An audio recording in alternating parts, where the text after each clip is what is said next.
Jeff Brohm is the Portal King. We'll explain why on today's episode of the Locked On Louisville podcast. Stay tuned.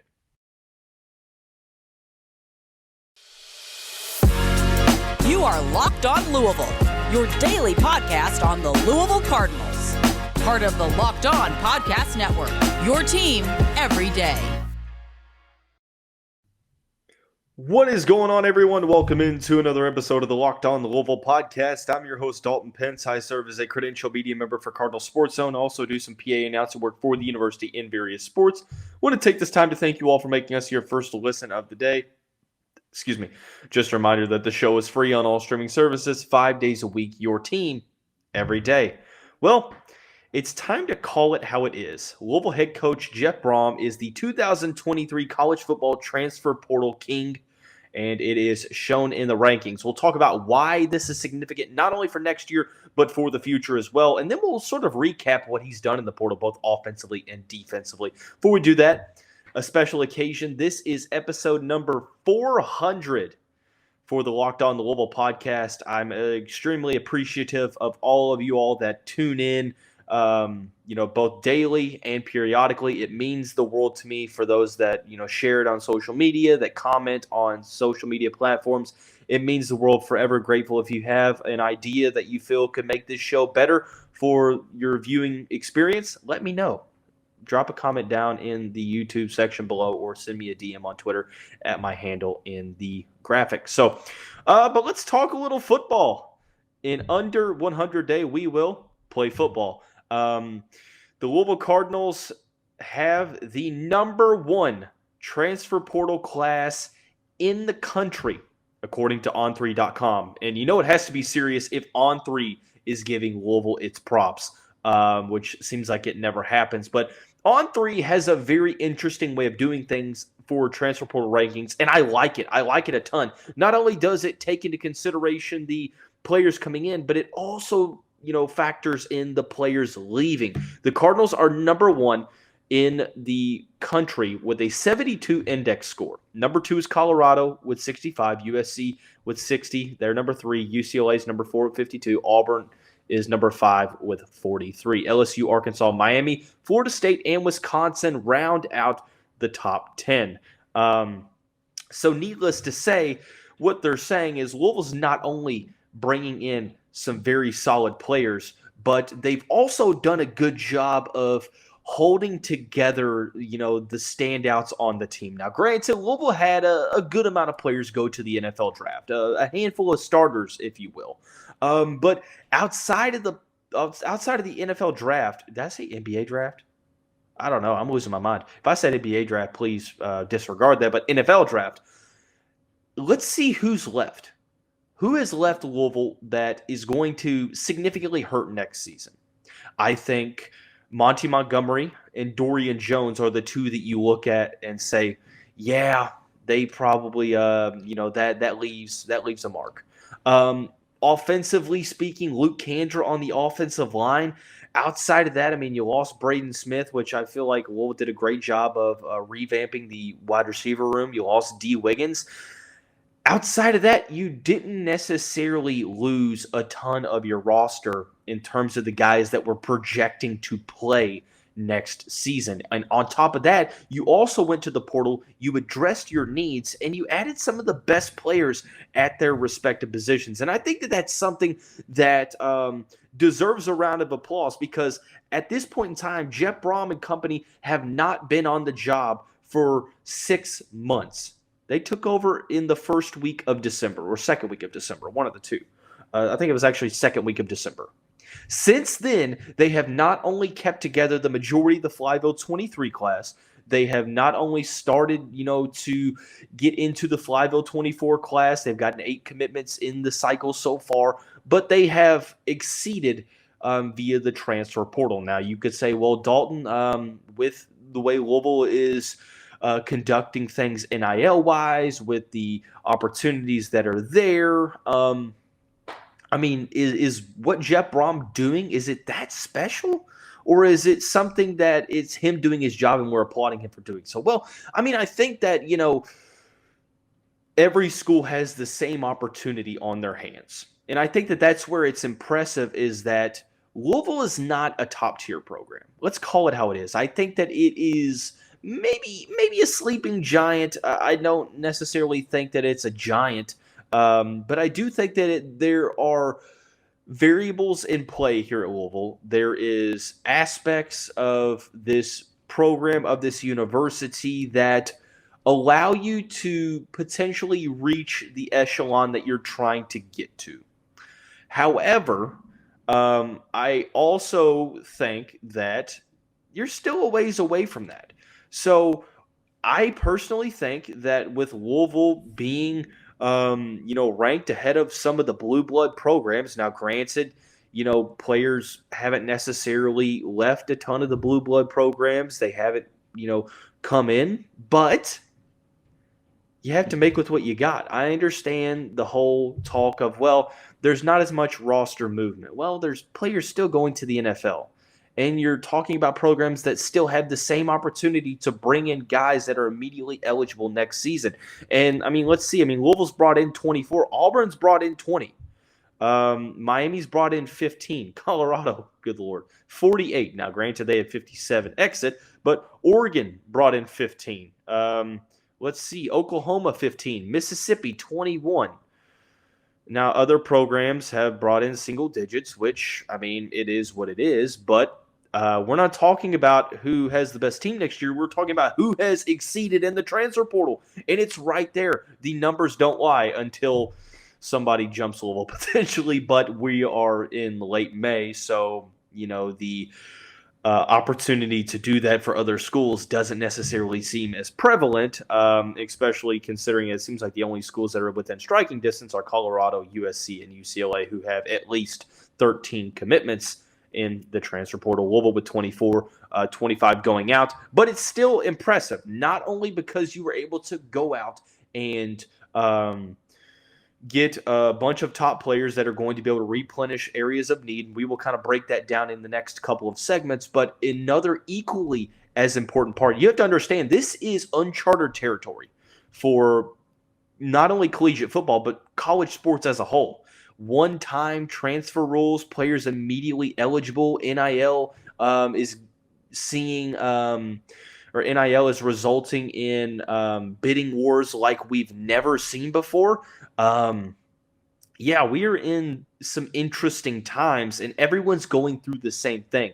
You have to credit Louisville with being able to keep a good amount of that roster. Now, granted, I think that this is a byproduct of, number one, having a solid NIL infrastructure in place, which is something that is 100% a necessity moving forward, not only for football, but for the sports as a whole. So credit not only to the football program, but to the athletics department, the university as a whole, and those funding, those opportunities. But on top of that, you have to give some credit to Jeff Brohm, because people will say, well, Scott Satterfield maybe could have done the same thing.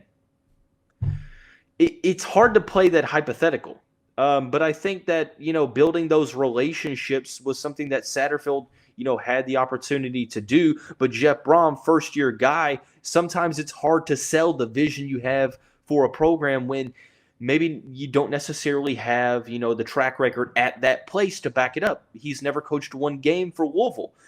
So it might not necessarily be as easy to go to a top player and say, hey, look, I know I haven't coached one game for Louisville, but here's what I have drawn out for where we are going to get to. And it seems like from not only the commitments themselves, but with what these players have said, is that they're buying into the vision, and that's something to focus on. One thing that people love about Jeff Brohm is his tenacious attitude, his vibrant vibe that he has about him, very energetic, and that's something that I think that players are starting to gravitate towards, that lively vibe that is sort of around the program. There has been a surge in emotion, a surge in excitement around this program, and not only is it surrounding the coaching staff themselves and our thoughts on a potential upgrade in coaching, but also having the recruiting to back it up immediately. especially in the portal. Every other school had the opportunity to do what Louisville has done. Louisville has done a great job of going out and getting guys that had a lot of interest from other places. So this is something that we need to acknowledge and we need to talk about because, not only are you keeping the team together, you are adding on to that nucleus. And that's something that you can really, really build upon, not only for this year, but for the future, showing other players that enter the transfer portal that, hey, look, we have made a way with going out and getting guys and helping them come together and putting that result on the field. So something to look forward to. But I want to talk about the class as a whole. There are a lot of additions, 24 guys, 25 guys that are coming in. We're going to talk about the offensive side of the ball here in a moment after we talk about our friends over at Built Bar. If you're looking for a delicious snack but don't want all of the sugar and calories, you need to try the best tasting protein bar ever. Built, you get the best of both worlds. You can go to built.com, scroll down to the macros chart, and see for yourself how it is very comparable to a protein bar, if not better for you. And then also the notion that the bars are covered in 100% real chocolate, so they taste like candy bars. So like I said, best of both worlds. What makes it even better than that? A wide variety: churro, peanut butter brownie, cookies and cream, so on and so forth. Usually you've had to get them at Built.com. Not anymore. If you go to Walmart, go to the pharmacy section, you can get a 4-bar box of Built Bars. If you're more of a Sam's Club person, you can go to Sam's Club and get a 13-bar box of all of the favorite flavors across the country. All an opportunity with Built. So moving on into the second segment of the show, discussing the transfer portal class in length. I know that there still might be a couple scholarships remaining to, maybe add to the tight end position or some other positions that you feel like depth can help at. But let's talk about the offensive side of the ball, what Jeff Brohm has done specifically to help out. And we're going to start out at the quarterback position. I think that that's the main thing to focus on. Louisville has added 2 guys. They've added their presumed starter in Jack Plummer, the grad transfer from California, but also a preferred walk-on from UNLV who was on scholarship with the UNLV program. That's Harrison Bailey, former highly rated player. He's a mid 3-star transfer now, but you add depth to that position. Bailey could be a player that has potentially 2 years left, so maybe he is more projected to be in the conversation maybe next year. But Jack Plummer is a definite upgrade. With losing Malik Cunningham, you don't have to trust Pierce Clarkson immediately, a true freshman immediately, to come in and play significant playing time. And then, Brock Doman and Evan Conley really have just kind of struggled over the past couple seasons trying to be the guy. So you go out and you get a guy that is familiar with the Purdue and Jeff Brohm offense. Plummer played at Purdue under Brohm, has Brian Brohm, the offensive coordinator there, so he knows the system. He's a veteran guy who just had his best season at California and even did that behind a very kind of patchwork offensive line. So from what I've seen, it seems like there's a lot of optimism that Jack Plummer can help Louisville achieve a lot of success. So that's something to look at, is that Louisville pretty much upgraded and got a player that they needed to at the most important position, that is the quarterback position. Another position that didn't necessarily need a ton of work running back wise. You just needed a depth piece. You went out and you got a guy from Wisconsin in Isaac Garendo. Mainly you have speed backs on the team. Now you add a power back, 6'1", 190, the transfer from Wisconsin, mid 3-star level transfer. But not only is he a solid power back, but does a good job of receiving out of the backfield. So a solid depth piece, hard to pitch a starting role for an offense to where who the starter is. That's Jawar Jordan. But, with only Maurice Turner, Jordan, and Kewan Brown, adding another running back to the mix is pretty solid for depth purposes, because we've seen how injuries have hurt the Louisville offense over the past couple seasons at that position. Tight end wise, we're still kind of in a wait and see approach. Had some guys go out of the position, but the one guy they've added is Joey Gatewood, quarterback, converted wide receiver, now converted tight end. Started his career at Auburn, then went to Kentucky, lost out to Will Levis, transferred to Central Florida where he switched positions to wide receiver. Has not caught a pass in college yet, but obviously Jeff Brohm sees something. 6'5", 233 pounds, 4-star coming out of high school. This is a player that I think you're banking on the athleticism and the size to be able to block and potentially, be a guy who can be a fourth or fifth option in the receiving corps. So I think that that's something to look forward to. I think that you could still look to see Louisville add to that tight end position, but at this point in time, he is the lone transfer addition via the tight end position. But offensive line, what a great job Brohm and company have done. It seems like you saw what Louisville did in the spring game, and it's like, okay, we need to do a little bit to the offensive line. And Louisville's added a lot of one-year grad transfer guys that are projected to play a lot. I mean, you're talking about Trevante Sylvester from Houston, a guy that, you could see playing a couple seasons at the tackle position. There's also guys like Eric Miller, started offensive tackle for Purdue, Willie Tyler from Rutgers, who can play at any position, it seems like interior or on the edge. Vincent Lamia plays at the tackle spot. John Paul Flores, inside offensive lineman from Virginia. And I feel like I'm forgetting one. Maybe I'm not. But Lance Robinson from Houston as well. So Louisville has added a good amount of offensive linemen. You went out and you got depth. You got not only depth, but you got a couple potential starters in the portal, guys that are veterans for a group that's still kind of young coming back because, I mean, you have Brian Hudson, you have Adonis Boone, you have Michael Gonzalez, but after that, actually, is it Adonis Boone? It might be, I think it's actually Renato Brown, if I'm not mistaken. I said Adonis Boone, but I think it's Renato Brown. Yeah, it's Renato Brown. Forgive me for that. It is not Adonis Boone. It is Renato Brown. But you have a couple of veteran pieces, but you lost Luke Kandra, which sucks. He was projected to be a starting guard. Probably really the only true tough offensive loss for the Cardinals in the portal. But you went out and you got guys that have started multiple games, over double-digit games for various teams over various years, multiple year starters, guys that are versatile, that are flexible, that can play both at the tackle positions, or they can move to the inside and play guard while Brian Hudson is at center. And then you have a guy like Michael Gonzalez that's a projected left tackle starter that could also move inside where he was recruited out of high school to play. That's the interior. So something to look forward to is versatility seems to be the name of the game for the offensive line. And Richard Owens, the offensive line coach. I'm interested to see who is going to be in the two deep for fall camp and moving into that week one matchup with Georgia Tech down in Atlanta. So something to look forward to. I do believe that the offensive line was pretty solidly added to, and that's something to that you can hang your hat on. The position that I think that Louisville added to the most that's going to pay dividends is the wide receiver position. You lost Braden Smith. You lost D. Wiggins to transfers. You lost Chance Morrow to a transfer as well. Tyler Hudson is in the NFL now.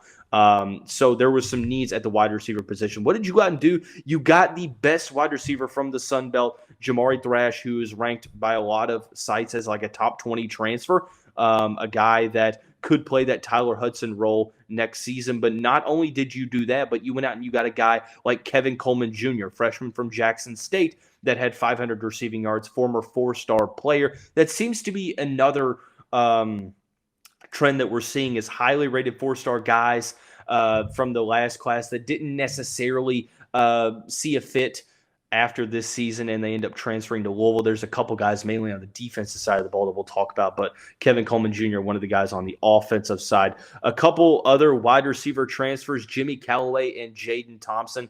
Jaden Thompson was like a third or fourth option for the Cincinnati Bearcats this past season, so that's something to look at, what he brings to the table. Jimmy Callaway, very talented, had, I believe, some off-the-field issues at Tennessee, but perhaps a change of scenery could do really well for him, and there has been a lot of people raving about what he can do on the field while he's been here at Louisville. So a lot of upgrades across the offensive side of the ball, and that's something that you look at and think outside of tight end, Jeff Brohm and company did a great job across the board. So I want to take the time now to go to the defensive side of the ball. Before we do that, I want to thank you all again for making us your first listen of the day. Just a reminder that the show is free on all streaming services 5 days a week, your team every day. Episode 400, it just makes me kind of reminisce I remember recording that first ever episode in a beach house in Destin on a family vacation and having to continue to record because people were making too much noise, getting drunk and things of that nature. But regardless, it's wild to see how far the show's come. Still a lot of growth to be had. So, but the final segment of the show dedicated to the defensive side of the ball. We'll start out the defensive line. Louisville just got a recent commitment from Georgia State defensive lineman Jeffrey Clark. You also have commitments from Penn State's Rodney McGraw and Stanford's Stephen Herron. So you add depth at that position. I think that Clark and McGraw are going to serve to be quality depth this season. Stephen Herron replaces Yaya Diaby or Yasir Abdullah, one of the two.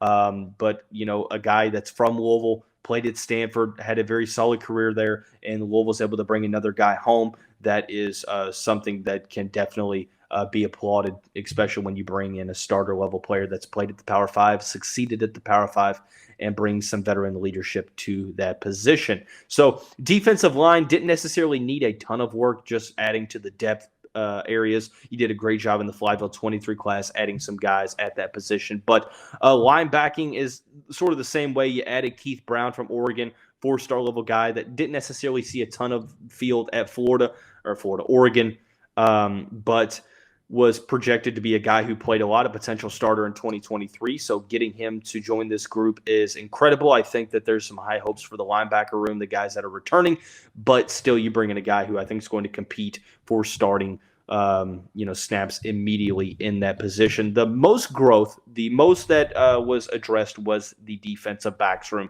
and credit the staff for doing just that. They've added some very solid guys, perhaps the best or highest rated guy a couple of highest rated guys in the class. Marcus Washington from Georgia, a 6-foot, 4-star prospect from last year's class, has 4 years of eligibility remaining.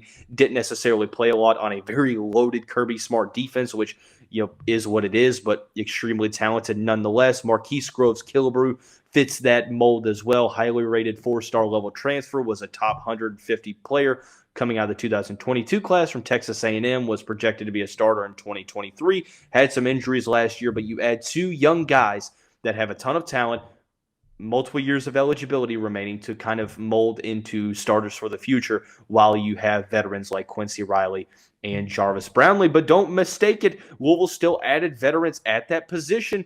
Devin Neal from Baylor, 3-star level transfer from Baylor. I said that already. He will be playing safety. You've also got 2 guys from North Carolina, Storm Duck, all ACC selection in the past couple seasons. He's going to be a guy, 6 foot, 200 pounds, that's going to be competing for a starting level cornerback position. Cam Kelly, another player that has seen a ton of success at the Power 5 position. Cam Kelly opted to transfer to Virginia, decommitted, transfer to Louisville. Storm Duck opted to go to Penn State, decommitted, transfer to Louisville as well. So just goes to show you that the Cardinals still, working those lines of communication and those relationships as well. So like I said, you added Storm Duck, you added Cam Kelly, and then the other guy you added was Gilbert Frierson from Miami, a guy that's extremely talented, but just maybe didn't fit the defense that Mario Cristobal was wanting to run. Played better under Diaz in Coral Gables, so he's a guy that could project to be an outside linebacker, a hybrid safety that plays here and there throughout. I think what Louisville was able to do at the defensive backs room, there's a lot of turnover there. Guys that went to the league, Ketrell Clark, no longer there. Chandler Jones, no longer there. You returned some pretty solid players. MJ Griffin, Josh Meekins Jr., Quincy Riley, Jarvis Brownlee, but you went out and you got competition. Iron sharpens iron. You got depth. It's a position that I feel like Louisville's been trying to address almost every single season under Scott Satterfield, and that's something that always kind of made me uneasy, is that even when you got players that were pretty young and talented, Kenai Walker entered the portal. You had some other guys like Greedy Vance entered the portal. Walker went to Oklahoma. Greedy Vance went to Florida State. It is what it is. That's sort of the reality of the transfer portal at this point in time. But this cycle, Louisville didn't lose a ton of players that were going to make pretty significant impacts next season. So something to look forward to. is how well Louisville addressed the wide receiver room, how well Louisville addressed the defensive backs room. But not only that, I think tight end's the one position that you're seeing the Cardinals still trying to address, even if you're not able to do so. Potentially walk on Josh Lifson, who had a great spring game, could be in line to have a solid season. You have a true freshman in Jamari Johnson that is extremely talented. We'll see how ready he is for week one. And then obviously now you add Joey Gatewood into the mix, which is kind of one of those low risk, medium reward type additions to where if it doesn't work out, it doesn't work out. I think he's a 1-year transfer. But you still have a guy like Joey Gatewood who could potentially succeed more than we think. So, I think the name of the game is that this offseason went about as good as you could have hoped for if you're Louisville. You feel like you got a coaching upgrade at the head coaching spot, a guy who wants to be here, a guy who could possibly be here for the long haul, a lifer, if you will, who not only kept together the majority of the Flyville 23 class, but also now pulls out the number 1 transfer portal class in the country. So something to hang your hat on, but you have to win the games. Season is less than 100 days away. It's going to go by very slowly. But that's going to wrap up today's episode of the show. Everyone have a great day. I will say, this is being recorded on Sunday. I'm going to try to publish on Sunday, but it might be published on Memorial Day. So if that's the case, we do want to extend our thanks to all of those that are here with us and that are not here with us for their service in the United States Armed Military. For their continued sacrifice for this nation and for the people in it. So we remember those who we've lost on the battlegrounds in combat, wherever may have you, those that have served in the armed forces. So, but that's going to wrap up today's episode of the show. Everyone have a great day. We'll see you right back here soon.